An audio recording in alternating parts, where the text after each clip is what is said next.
नमस्कार, आप देख रहे महाबहस और मैं हूं आपके साथ अजय। कोरोना महामारी के बीच राजनीति, दो धाराएं इस महामारी में अनप्रेसिडेंटेड, जिसको कहा गया है अभूतपूर्व, ऐसी महामारी कभी दुनिया ने देखी नहीं, उसमें दो धारा चल रही है। एक इस महामारी से लड़ने की धारा, दिन रात उससे लड़ा जा रहा है, लाखों करोड़ों लोग लड़ रहे हैं और इस बीच कई लोग मर भी रहे हैं जिन्हें नहीं बचाया जा सकता। लेकिन दूसरी धारा चल रही है राजनीति की। हर एक मौके पर राजनीति हो रही है, पहले वैक्सीन पर, फिर ऑक्सीजन पर और अब शवों के संस्कार पर सियासत। प्रयागराज में संगम किनारे किए गए भू संस्कार पर कांग्रेस ने ट्वीट किया तो आम आदमी पार्टी अध्यक्ष संजय सिंह आज पहुंच गए, मुफ्त लकड़ी का बैनर पोस्टर लगाकर ट्रैक्टर को सजाकर संगम किनारे। तो क्या अब शव और संस्कार को भी नहीं छोड़ा जाएगा? इसे भी बनाया जा रहा है सियासी मोहरा। और क्यों? क्या निशाने पर है ये सरकार या फिर वो रवायतें जो एक परंपरा की रही है? आज महाबहस इसी पर।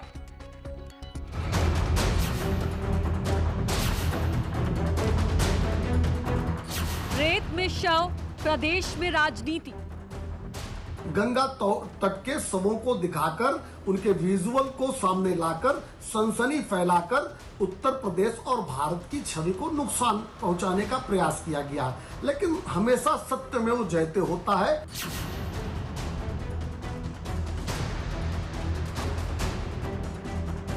उनके पास अब कोई काम नहीं है। प्रियंका राहुल के पास रोज सुबह उठ करके केवल ट्विटर पे, इंस्टाग्राम पे केवल ट्वीट करना है। संगम तट पर शवों का सच क्या? समय से हॉस्पिटल में बेड नहीं मिलने से, समय से वेंटिलेटर नहीं मिलने से, समय से एम्बुलेंस नहीं मिलने से और समय से लोगों को वैक्सीन नहीं लगने से लोगों की लगातार, चाहे शहर हो, चाहे कस्बा हो, चाहे गांव में हो, लोगों की मौतें हो रही है। सरकार अपनी जिम्मेदारी से नहीं भाग सकती। इधर उधर की बात करने से काम नहीं चलेगा, आपको जिम्मेदारी लेनी हो। सिलसिला पुराना, संग्राम नया। जो हजारों की संख्या में गंगा घाट पर, प्रयागराज के अंदर शवों को दफनाया गया था बालू के नीचे, कल एक दृश्य सामने आया कि उनका राम नामी चदरा नोचा जा रहा था, उखाड़ उखाड़ कर फेंका जा रहा था। कोरोना की लड़ाई लाशों पर आई। आज महाबहस इसी पर।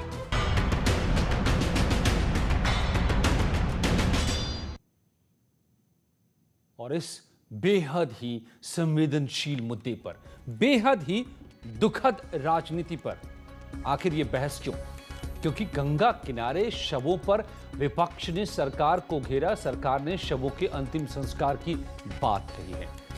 बीजेपी ने गंगा तट पर शवों का सिलसिला पुराना बताया है, विपक्ष पर शवों की सियासत करने का आरोप भी लगाया है। और महाबहस के सवाल जो आज हैं कि गंगा किनारे भू संस्कार पहले भी होते रहे हैं, ये सरकार ने दावा किया है, अधिकारियों ने दावा किया है, तो फिर इस वक्त अगर हुए तो उस पर राजनीति क्यों, सियासत क्यों? क्या गंगा तट पर शवों की तस्वीर विपक्ष के लिए मुद्दा बन गया? कोरोना काल में शव पर सियासत, हर बात पर क्या जरूरी है? क्या शवों के अंतिम संस्कार में प्रशासन ने लापरवाही की? सवाल ये भी है।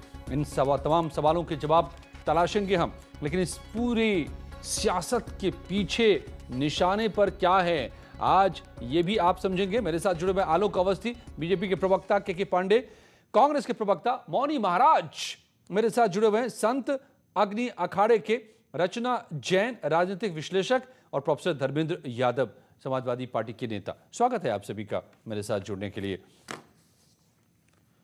तो प्रोफेसर धर्मेंद्र यादव जी, मैं आपसे शुरू करता हूं, क्योंकि आप लोगों ने भी, लेकिन मुझे लगता है कि पहले मुझे कांग्रेस के पास जाना चाहिए कि इस मुद्दे पर कांग्रेस ने बड़ी मुखरता के साथ बातें कही है।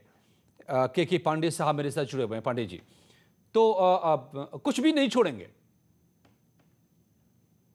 कुछ भी नहीं छोड़ेंगे। राजनीति के लिए हर चीज एक आइटम है, एक मुद्दा है, चाहे वो शव ही क्यों ना हो, शव के संस्कार ही क्यों ना हो।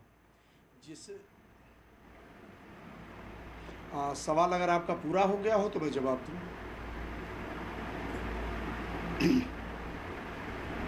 अजय जी, बोलिए बोलिए बोलिए, आपके जवाब का इंतजार कर रहा हूं मैं पांडे जी। हाँ, मैं ये कह रहा हूं कि क्या आप लोग या भारतीय जनता पार्टी के लोग या सरकार में बैठे लोग, क्या आप 100 पर भी अगर हम बोलेंगे तो उसको राजनीति का दर्जा देंगे, राजनीति समझेंगे? मतलब अगर लोगों की परेशानियों में हम हाथ बटाना चाहेंगे, जिस चीज को जब से यह मानवता बनी है, हिंदू धर्म में आज तक कभी ऐसा नहीं हुआ, चाहे वो रामायण काल रहा हो, चाहे महाभारत काल रहा हो, राम जुग रहा हो, कृष्ण जुग रहा हो, किसी के भी जुग रहे हो भगवान के हमारे, लेकिन कभी भी किसी हिंदू को 99% से ज्यादा हमारे धर्म में, सनातन धर्म में, हिंदू धर्म में उनके शव को जलाया जाता है। आज पहली बार भारतीय जनता पार्टी के इस सरकार में उनको जलाने तक का अवसर नहीं दिया जा रहा है, उनको लकड़ियां तक उपलब्ध नहीं है, उनको कफन तक उपलब्ध नहीं है।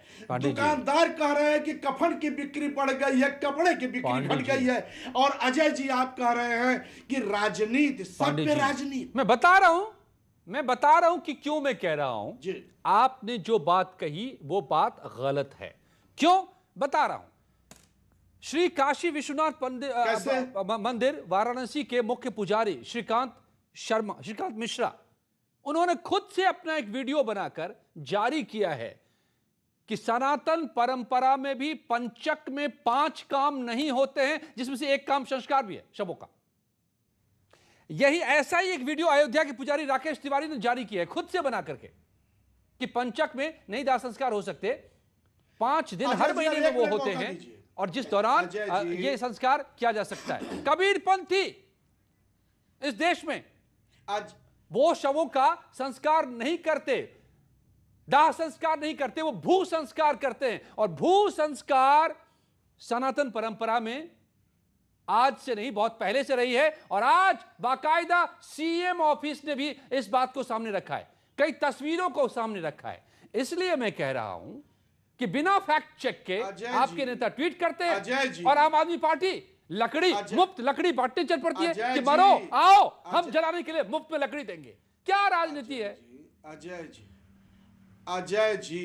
अजय जी, अगर अपने मुखार बिंद से 1 मिनट आप अगर ये कह दिए होते कि यह सरकार किस तरह से वैक्सीन का अभाव, दवा का अभाव, वेंटिलेटर का अभाव, ऑक्सीजन की कालाबाजारी, सारा कुछ इस सरकार अपने लोगों से करा के लोगों को मरने पे मजबूर कर रही है, तो मैं समझता कि आज आपकी पत्रकारिता निष्पक्षता की ओर है। पांडे जी, लेकिन अब मुझे आप मजबूर कर रहे हैं एक के बाद दूसरे फैक्ट बताने के लिए। पांडे जी मेरी बात मजबूर कर रहे हैं कि मैं एक के बाद दूसरा फैक्ट बताऊं आपको, और फैक्ट में बताता हूं आगे, फैक्ट बताता हूं, सुन लीजिए ना। आपने जो कहा मुझे कहने के लिए मैं कह देता हूं। एक मिनट आप भी तो सुन लीजिए। नहीं, आप तो पहले आपने मुझसे पूछा ना कि मैं बोलूं कि वैक्सीन नंबर 1 नहीं, आपने सुन लीजिए, 4 करोड़ के आसपास वैक्सीन लगाने वाला यूपी नंबर 1 स्टेट है इस वक्त। मेरे सामने ये रिपोर्ट है, मैं कैसे सरकार को क्रिटिसाइज करूं? पूरे देश में सबसे ज्यादा यूपी में वैक्सीन लग रहा है, तेजी से लग रहा है, कैसे क्रिटिसाइज करूं? 1000 मीट्रिक टन ऑक्सीजन की सप्लाई आज देश में है, मैं कैसे क्रिटिसाइज करूं? आप कह रहे हैं कि पूरे उत्तर प्रदेश में कितनी जनता रहती है? 25 से 30 करोड़ जनता में 4 करोड़ को वैक्सीनेशन हुआ, और जब पूरे देश में पूरी दुनिया वैक्सीनेशन का ऑर्डर कर रही थी, तो हमारे देश का प्रधानमंत्री जाकर के चुनाव लड़ रहे थे, हमारे देश के मुख्यमंत्री जाके चुनाव आप फिर मुझे बोलने के लिए मजबूर कर रहे हैं। आप अगर विरोध किए होते, चुनाव का बहिष्कार किए होते, जिस तारीख जिस दिन अनाउंस किया गया ये इलेक्शन, तो हम मानते कि आप अगर विरोध किए होते तो आज आपकी बात हम मानते। तब तो आप चुनाव करते रहे, लड़ते रहे, प्रचार करते रहे। आलोक अवस्थी बोलिए भाई, मुझे आप के पांडे बोलेंगे कि मैं आपको डिफेंड कर रहा हूं, मैं केवल फैक्ट रख रहा हूं और आपसे उम्मीद करता हूं कि आप फैक्ट रखिए। नहीं, आलोक अवस्थी एक चीज बताइए, मेरी समझ में ये बात नहीं आ रही है, आप बताइए। मैं फैक्ट्स पे बात करूंगा। जी आलोक अवस्थी जी, एक चीज केवल बता दीजिए, देखिए कि वो चादर क्यों हटाए जा रहे हैं? प्रशासन की बात, आपके प्रयागराज प्रशासन की बात गले नहीं उतर रही है। वो कह रहा है कि नहीं वहां शव बाहर निकल रहे थे, इसलिए हम उसकी चादरों को हटा रहे थे। ये क्यों, क्या करने की कोशिश थी? देखिए अजय जी, जहां तक कि आप परंपरा की बात पांडे जी कर रहे थे, सदियों से ये परंपरा रही है हिंदू धर्म के अंदर कि हमारे नाबालिग बच्चियों को और नाबालिग बच्चों की अगर मृत्यु हो जाती है, उनको दफनाया जाता है, उनको जलाया नहीं जाता है, या तो उनको बहाया जाता है। सीधी सी बात ये, प्रयागराज की जो तस्वीर को लेकर के बहुत गाल बजाए गए हैं। दैनिक जागरण आज के अखबार ने अपनी 2018 के एक अंक का आज प्रकाशित किया है फोटो, उसी फोटो को दिखाया जा रहा है, जबकि 2018 में कुंभ से पहले हजारों लाशें जो है वहां पर जो है प्रयागराज के किनारे बनारस की भी गलत है, गाजीपुर की भी गलत है, सब जगह की तस्वीर क्या गलत है? मुझे बोलने दीजिए पांडे जी, मैंने आपको टोका नहीं, पांडे जी मैंने आपको टोका नहीं, धैर्य रखिए, आप बहुत सम्मानित समझदार व्यक्ति हैं, बोलने दीजिए, अपने बारे में बोल दीजिएगा। उसमें साफ साफ लिखा हुआ है कि यहाँ पर ये परंपरा आज से नहीं, पुरानी परंपरा है गंगा नदी के किनारे दफनाने की। उसमें कबीरपंथी भी दफनाते हैं और जो बौद्ध हैं उनकी भी दफनाने की प्रक्रिया है, जलाने की प्रक्रिया नहीं है। हिंदू धर्म में भी जो है नाबालिग बच्चों की अगर की डेथ होती है, उनको भी दफनाने की प्रक्रिया है। जहां तक की बात हमारे मित्र डलमऊ की कर रहे हैं, मैं उन्नाव की बात करता हूं। उन्नाव में 2015 के अंदर, तब हमारी सरकार नहीं थी, उस समय 100 से अधिक शव पाए गए थे, तो कांग्रेस की प्रवक्ता समय जो थी, उन्होंने कहा कि साक्षी जी हमारे वहां के एमपी, उन पर आरोप लगाए। उन्होंने अखिलेश यादव को छोड़ दिया क्योंकि वो मुख्यमंत्री थे, उनको नहीं आरोप लगाया। आज मुख्यमंत्री को आरोप लगा रहे हैं आप योगी जी के ऊपर, जबकि यह परंपरागत से जो है वहां पर जो है डेड बॉडीज आज से नहीं बहाई जा रही है। मैं कुछ फॉरेन जनरल की बात करता हूं आपसे। DW एक बहुत बड़ा चैनल है विदेशी, 2013 की रिपोर्ट है उसकी, कि 3000 लाशें जो है बच्चों की और बच्चों के गंगा के किनारे प्रतिवर्ष दफन की जाती हैं। 2014 के नेशनल ज्योग्राफी की रिपोर्ट है, मैं कोट कर रहा हूं उसको, 1 लाख से अधिक लाशें दफनाई जाती है गंगा जी के किनारे, क्योंकि लोगों के पास पैसे नहीं होते हैं, गरीबी के कारण भी लोग दफनाते हैं, और जो है जो नाबालिग बच्चे डेथ होती है उनकी की जाती है। 2015 की लॉस एंजलिस टाइम की रिपोर्ट है कि 80 लाशें गंगा में बहाई गई। 2016 में गार्जियन ने छापा है कि नाबालिग बच्चियां और बच्चे दफनाए गए गंगा के किनारे, और यह परंपरा जो है चली आ रही है, यानी कि दफनाने की परंपरा अधिक है, कोरोना की परंपरा कम है। लेकिन अवसरवादी विपक्ष ने खाली मुख्यमंत्री के ऊपर आरोप लगाने के लिए, कि जो है बदनाम करने के लिए हमारी परंपरा को कोरोना से जोड़ दिया, जबकि हम लगातार वैक्सीनेशन कर रहे हैं, लगातार चेक कर रहे हैं। कोरोना पीड़ित होने के बावजूद माननीय मुख्यमंत्री जी ने सारी मीटिंगें करी हैं, बराबर जो है पीड़ित को दिया है, और यहां तक कि कोरोना ठीक होने के बाद से 60 से अधिक जिलों में दौरा कर चुके हैं, 13 से अधिक मंडल गमन कर चुके हैं। कौन ऐसा मुख्यमंत्री था जो कोरोना में अपनी जान को रिस्क लेकर घूम रहा हो? चाहे महाराष्ट्र का मुख्यमंत्री देख लीजिए, चाहे छत्तीसगढ़ का देख लीजिए, चाहे दिल्ली का मुख्यमंत्री देख लीजिए, सर्वाधिक मृत्यु दर इन राज्यों में है, यूपी के अंदर नहीं है। ठीक है। मौनी महाराज भी हैं और रचना जी भी हमारे साथ हैं, लेकिन प्रोफेसर धर्मेंद्र यादव, नहीं, सवाल वही है घूम फिर करके कि क्या हर बात पर, हर मौके पर, हर चीज को सियासत का मोहरा बनाना जरूरी है क्या? जरा सोचिए किस बात पे हम बात कर रहे हैं हम लोग। शब, दुखद मौत, और उस पर राजनीति।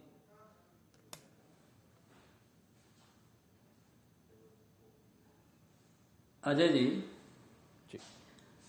दुखद तो यह है कि भारतीय जनता पार्टी के प्रवक्ता ने 2021 से पहले के सारे आंकड़े बता दिए, 2020-21 के मौतों का आंकड़ा नहीं बताया। तो दुख तो तब होता है जब सरकार अपनी चीजों को छुपाती है। दूसरी बात यह है कि अगर इस तरह की परंपरा है कि शव को दफनाया भी जाता है, तो आप मुझे बताइए ऐसी क्या मजबूरी आ पड़ी थी कि शव के जो कफन हैं उनको हटाने के लिए मजबूर होना पड़ा? इनको अपने फर्जी हिंदुत्व के मुखौटे को छुपाने के लिए शव के कफन को भी हटाना पड़ गया, यानी शव को भी नंगा करने का काम कर रहे हैं ये लोग, और इनको बेशर्मी की पूरी पराकाष्ठा पार कर दिए हैं। निर्लजता का सारा हद क्रॉस कर दिए हैं। इनको ना सुनना है, जो इनके मन में आएगा वही बोलेंगे। दूसरी बात यह है कि जिस तरह से सरकार की व्यवस्थाएं रही हैं, उस तरह से अगर व्यवस्था सही होती, चाक चौबंद व्यवस्था होती, तो लोगों की जान बचाई जा सकती है।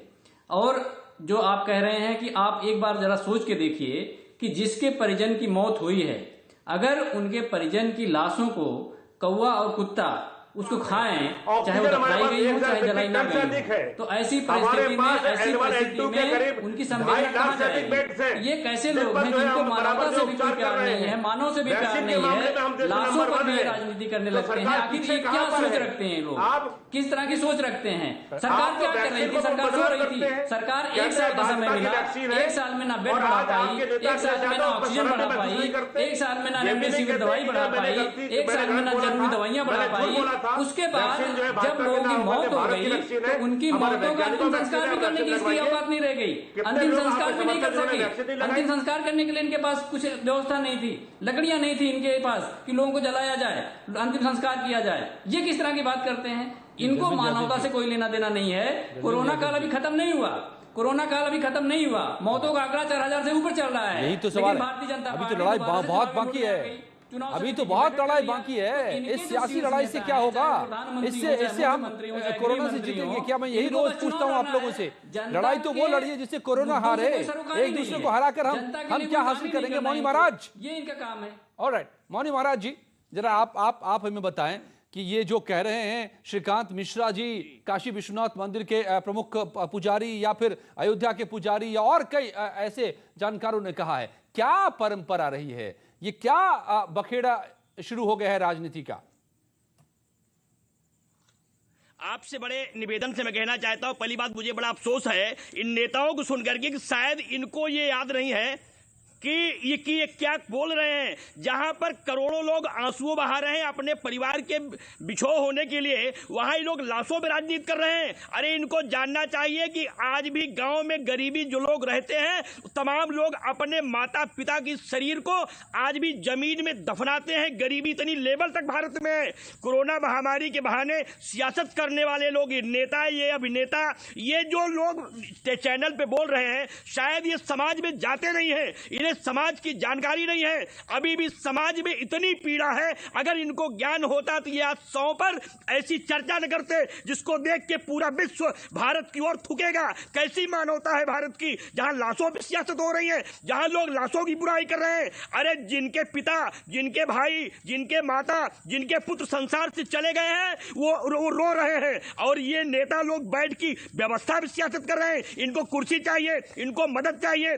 ये सरकार पाने के लिए कहां तक गिरेंगे? लाश पर भी वोट मांगेंगे क्या? इनको सबको एक साथ खड़े होकर के भारत की मदद करनी चाहिए थी, भारत के नागरिकों की मदद करनी चाहिए थी। ऐसी सियासत बंद होनी चाहिए जिससे पूरे विश्व में भारत की गरिमा पर अंगुलियां उठ रही हैं। हम धर्माचार्य तो क्षुब्ध हैं, ऐसी परंपराएं पहले भी थी और आज भी है, लेकिन दुर्भाग्य यह है कि ये जो कुछ किया जा रहा है, क्योंकि मिट्टियां पहले भी दी जाती थी, आज भी दी जाती है, क्योंकि ये मुखाग्नि देकर के मिट्टी देने की व्यवस्था पहले भी समाज के बहुत सारे लोगों में रही है। लेकिन कितना दुर्भाग्य है कि मैं तो सुन करके हमें लगा कि शायद नेता बेलगाम हो गए हैं, ये कुछ भी बोल सकते हैं, कुछ भी कह सकते हैं, इन पर न कोई नियम है, न कोई कानून है, न इनको समाज की पीड़ा से मतलब है। इनको केवल कुर्सी चाहिए, कुर्सी के अलावा इन्हें किसी चीज से मतलब नहीं है। कब तक गाली देते रहोगे? सब नेताओं से मेरी अपेक्षा है, दलों से, आप सब एक हो जाओ, देश को बचाओ, कोरोना महामारी को हराओ, सियासत बंद करो, फिर से राजनीति करिएगा। लेकिन लाशों पर सियासत करना हमारे धर्म के लिए, हमारी आस्था के लिए, हमारे विश्वास के लिए, हमारी भारत माता के लिए बहुत खेद है। मैं बहुत व्यथित हूँ, व्यथित मन से कह रहा हूँ, ये बंद होना चाहिए महाराज। बिल्कुल बिल्कुल, क्योंकि इससे ये जो कुछ भी हो रहा है, इसको सुन करके तो लगता है कि पता नहीं आने वाला समय कहां ले जाएगा इस देश को। ऐसे लोगों को अपनी भाषा, अपनी शैली में परिवर्तन करना चाहिए। खतरे के बीच है, पूरी मानवता खतरे के बीच में है, और इस बीच में इस तरह की राजनीति की क्या जरूरत है और उससे क्या फायदा हो रहा है? रचना जैन जी, राजनीतिक विशेषज्ञ, भी मेरे साथ जुड़ी हुई है। रचना जी, क्या ये मुद्दा अचानक इतना बड़ा कैसे बन गया, जबकि परंपरा पुरानी, हालात विकट है हमारे सामने, इसमें कोई शक नहीं है। सेकेंड वेव के लिए हम तैयार नहीं थे, इसमें भी कोई शक नहीं है। उसके नतीजे भयावह सामने आए, इसमें भी कोई शक नहीं है। लेकिन राजनीति जो हो रही है और ये मुद्दा अचानक से गंगा किनारे के वो शवों की कतारें क्यों इतना बड़ा मुद्दा बन गई? क्योंकि हिंदू और हिंदुत्व की बात करने वाली सरकार पर उसी के आश्रय निशाना साधा जाए। अजय जी, मेरे ख्याल से ये जो हिंदुत्व की हम बात कर रहे हैं, ये परंपरा हमारे यहाँ पहले से थी। जैसे बच्चों के शव हम लोग या तो दफनाते हैं या पानी में बहाते हैं, लेकिन अचानक ये इतना बड़ा मुद्दा बन के उभर के आया, उसमें कहीं ना कहीं जहां से भी खबरें आती हैं, उन खबरों की भी एक ऑथेंटिसिटी होनी चाहिए। कैसे पता चलेगा कि ये खबर आज की है, पहले की है, कैसे पता चला? तो उन खबरों की सच्चाई, उसके पीछे की सच्चाई जानना जरूरी है हमारे लिए। और ये इस तरह की जो राजनीति की जा रही है, ये सरासर गलत है। इस समय कोरोना काल फैला हुआ है, इसमें हमारा मेन काम ये होना चाहिए इस समय कि हम सब लोग मिल के इस कोरोना से लड़ें। ये हमारा मेन काम होना चाहिए इस समय, ना कि हम लाशों पे राजनीति कर रहे हैं, हम बहस करें या हम इस तरह के कोई भी काम करें। बहुत सारी परंपराएं हैं हमारी पुरानी, जैसे कोई दहेज प्रथा थी या बाल विवाह थी, उन सब से हमें पार पाना है। तो ये भी एक परंपरा थी हमारी, तो उस पे हम काम कर सकते हैं। लेकिन इसका मतलब ये नहीं कि अचानक एकदम बूम बन के आई है खबर और इस खबर ने सारी जगह तहलका मचा दिया है और किसी भी पार्टी को हम बदनाम करें, ऐसा ये सब नहीं होना चाहिए। इस लाशों के ऊपर राजनीति नहीं होनी चाहिए। जिनके घर से लोग गए हैं, आप उनकी समस्या को समझिए और इसको हमें पॉजिटिवली हैंडल करना है। हमें कोरोना को कैसे हराना है, हमें ये देखना है। हम ऐसा क्या करें कि हम कोरोना को हराएं। तो उसके ऊपर अगर हम ज्यादा काम करें ना, तो हमें उस चीज पे फायदा होना चाहिए, ना कि हम कोई लाशों पे राजनीति कर रहा है, कोई चैनल के या कुछ भी, जो भी समस्या है उन सबको हट के एक मानवता के ऊपर अगर हम बात करें, तो एक इंसान की क्या भूमिका होनी चाहिए इस समय हमें अपने देश को आगे बढ़ाने के लिए, अपने समाज को आगे बढ़ाने चाहिए। नहीं, ये बात समझ में आती है रचना जी कि ये अभी जो आप ट्वीट देखिए, जो प्रियंका जी का ट्वीट है इन तस्वीरों को दिखाते हुए, उसमें जो लाइन है कि ये धर्म का अनादर है। जो धर्मेंद्र यादव जी अभी कह रहे थे धर्म के इंद्र हैं, ये कह रहे थे कि ये हिंदुओं का अनादर है। राजनीति यहां है, मुद्दा ये इसलिए है के पांडे जी। लेकिन आप देखिए ना, आप ट्विटर पर ये मुद्दा उठा रहे हैं और योगी आदित्यनाथ जब से वो कोविड नेगेटिव होकर लौटे हैं 26 दिनों से, मुझे याद आ रहा है कि 30 तक थे वो क्वारंटीन में, 30 अप्रैल तक, और उसी से पहले हाहाकार मचा था। तब से वो 75 जिले घूम गए, हर कोविड हॉस्पिटल में चले गए, मरीजों से मिल लिया, गांव में चले गए, और आप कहीं बंद कमरे से ट्वीट कर रहे हैं, पॉलिटिक्स खेल रहे हैं। कैसे कोरोना को हराएंगे? ट्वीट करके या फ्रंट में खड़े होकर लड़ के? अजय जी 30 सेकंड का हमको समय दीजिएगा, केवल 30 सेकंड का हमको समय दीजिएगा, इससे ज्यादा नहीं। सिर्फ इतना हम पूछना चाहते हैं कि इस प्रदेश के मुख्यमंत्री राहुल गांधी हैं, इस देश के प्रधानमंत्री राहुल गांधी हैं, प्रदेश की मुख्यमंत्री क्या प्रियंका गांधी हैं या जोगी जी हैं? उनके हेलीकॉप्टर, उनकी सरकारी व्यवस्था, उनकी जिम्मेदारी वो 75 जिला कर गए, जिसकी आप यहाँ बैठ के तारीफ कर रहे हैं। हमारे अभी सनातन धर्म के हमारे महात्मा जी भी कह रहे थे, मैं उनका बड़ा सम्मान करता हूँ, बड़ा आदर करता हूँ। राजनीतिक विश्लेषक जैन जी ने भी जो कहा है, उनका भी मैं बड़ा सम्मान करता हूँ। मैं सिर्फ इतना जानता हूँ कि क्या हमारी परंपरा में, मैं कांग्रेस के प्रवक्ता के अलावा कर्मकांड पे भी थोड़ा बहुत जानकारी रखता हूँ, इसलिए मैं बहस कर रहा हूँ आपसे थोड़ा, कि क्या हमारे सनातन धर्म में ये व्यवस्था नहीं है कि हमारा शरीर पंचतत्व से बना हुआ है? क्या हम इस 100 को इसलिए नहीं जलाते हैं कि पंचतत्व में मिल जाए? क्या यह हमारी परंपरा का हिस्सा नहीं रहा है? क्या 99% लोग जलाए नहीं जाते रहे हैं, 1% लोग दफनाए जाते रहे होंगे? सबसे बड़ी बात यह है कि जहां इस पार्टी को, भारतीय जनता पार्टी के इस 7 साल के कार्यकाल में जो स्थिति आज हिंदुओं की हो रही है, मैं समझता हूं कि आदिकाल अनादिकाल से भी कभी यह स्थिति हिंदुओं की नहीं हुई है, हमारे सनातन परंपरा की नहीं हुई है। आज केसरिया ये निकल रही है जो रामनामी है, इस पूरे मुद्दे को उठाने की हिंदू का अनादर हो रहा है, धर्म का अनादर हो रहा है। अरे आलोक अवस्थी जी, और हमारे सनातन आपके सबसे बड़े, आपके सबसे, मुझे लगता है कि अब तक का ये सबसे बड़ा हमला है आपको कर रहे हैं। डिफेंड कीजिए अपने आप को। लोग कह रहे हैं कि आप तो हिंदू, मैं जवाब देता हूँ, हिंदुत्व के वाहक कहते हैं खुद को, और आप हिंदू का आदर कर रहे हैं गंगा किनारे संगम की रेती में। ये है मुद्दा। देखिए अजय जी, अजय जी जी अजय जी, लाशों पर राजनीति करने वाले राजनीतिक गिद्ध जमा है इस समय, क्योंकि चुनाव करीब है। मैं खाली प्रयागराज की एक घटना का उल्लेख करूंगा। आदरणीय पांडे जी इसका जवाब दे देंगे तो मुझे बड़ी खुशी होगी। पांडे जी बड़े विद्वान प्रवक्ता है पार्टी के, मैं इनको व्यक्तिगत रूप से जानता हूं। खाली एक प्रश्न है, प्रयागराज बहुत आज की तारीख में आज श्रीमती प्रियंका वाड्रा ने कहा है कि परंपरा हमारे खिलाफ जो है काम हुआ है। क्या उनको परंपरा का तनिक सा भी ज्ञान है? वहीं प्रयागराज में फिरोज जहांगीर जो उनके बाबा हैं, उनकी कब्र में आज तक ना उनकी माता जी गए हैं ना उनके पोते पोती गए एक अगरबत्ती जलाने के लिए। जो परंपरा की बात कर रहे हैं, अपने बाबा जिनकी कब्र वहां पर है, अब उसकी कब्र पे एक बार रोने नहीं गई है, एक बार फूल चढ़ाने नहीं गई है। वो परंपरा की बात कर रही है, वो हिंदू धर्म की मान्यताओं के बारे में बात कर रही है, वो हिंदू धर्म की मान्यताओं के बारे में बात कर रही है।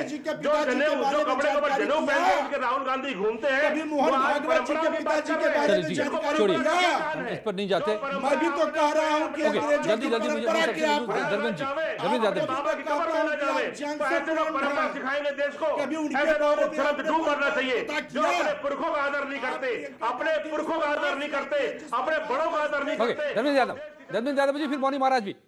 धर्मेंद्र यादव जी, मैं तो सीधा ये कहना चाह रहा हूं और मैं तो ये समझना चाह रहा हूं कि जो लड़ाई लड़ने की जरूरत है वो इस वक्त लड़ते नजर आ रहे हैं योगी आदित्यनाथ। और मैं इसलिए ठोक कर कह सकता हूं क्योंकि मैं हर रोज देखता हूं उनको। बताइए, महाराष्ट्र के मुख्यमंत्री कितने कोविड हॉस्पिटल में अपने गए, छत्तीसगढ़ के कितने में गए, या झारखंड के जहां पर मुफ्त लकड़ी देने की बात कह रहे हैं हेमंत सोरेन, कितने में गए हॉस्पिटल में? आपने योगी को आप देख रहे हैं खुद अपनी आंखों, हर रोज किसी वो डिस्ट्रिक्ट हॉस्पिटल में खड़े नजर आते हैं, किसी कोविड पेशेंट से बात करते हुए, किसी गांव में जाकर निगरानी समिति से बात करते हुए। ये उनकी नैतिक जिम्मेदारी है, वो प्रदेश के मुखिया हैं, उन्हें जाना चाहिए। ये कोई से एहसान नहीं करें जनता के ऊपर। जनता ने उन्हें प्रदेश का मुखिया बनाया है। कंपेयर कर लीजिए ना, नैतिक जिम्मेदारी महाराष्ट्र में नहीं है, छत्तीसगढ़ में नहीं है, पंजाब में नहीं है, राजस्थान में नहीं है। महाराष्ट्र में बिल्कुल है। महाराष्ट्र के मुख्यमंत्री की है, क्यों नहीं है? बिल्कुल है। महाराष्ट्र के मुख्यमंत्री की भी है, उत्तर प्रदेश के मुख्यमंत्री की है, जितने मुख्यमंत्री सबकी है, सबने किया है, सब कर रहे हैं, ये भी कर रहे हैं। उसमें कौन सा नया काम कर रहे हैं आप मुझे बताइए। लेकिन हिंदू धर्म में जो लोग जन्म लिए, उनके अंतिम संस्कार में जिस तरह से इन लोगों ने हिंदू धर्म को शर्मसार किया, वो बिल्कुल नहीं होना चाहिए था। एक हिंदू होने के नाते मुझे इस बात की बेहद पीड़ा है कि जो सरकार दवाई नहीं दे सकी, सिलेंडर ऑक्सीजन का नहीं दे सकी, अस्पताल नहीं दे सकी, वो कम से कम मरने के बाद अंतिम संस्कार तो कर देती। उसके पास अगर व्यवस्था नहीं थी, वो विपक्ष से मांग लेती, हम लोगों से मांग लेती। इस देश के 133 करोड़ लोग अभी हैं, जल्दी से आलोक अवस्थी जो कह रहे हैं, इतना अनादर समय नहीं है, 10 सेकंड में, क्या ये हिंदू धर्म की आस्था के साथ खिलवाड़ आपकी सरकार ने कर दिया? रचना जी भी कुछ बोल रही हैं।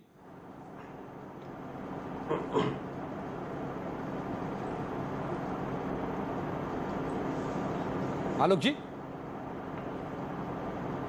मुद्दा ये है साहब, मेरा साफ कहना है, हमारे समाजवादी पार्टी के बड़े विद्वान नेता हैं, लेकिन क्या उन्होंने एक शब्द भी बोला कि श्रीमती प्रियंका वाड्रा या श्री अखिलेश यादव जो समर्थन दे रहे हैं महाराष्ट्र की सरकार को और राजस्थान की सरकार जहां पे कांग्रेस के साथ ये घुले मिले हुए हैं, वहां की सरकारों के मुख्यमंत्री कहीं आपने देखा चर्चा में है कि वो गए हो कहीं किसी पीड़ित के आंसू पोंछने के लिए जिलों का दौरा कर रहे हो?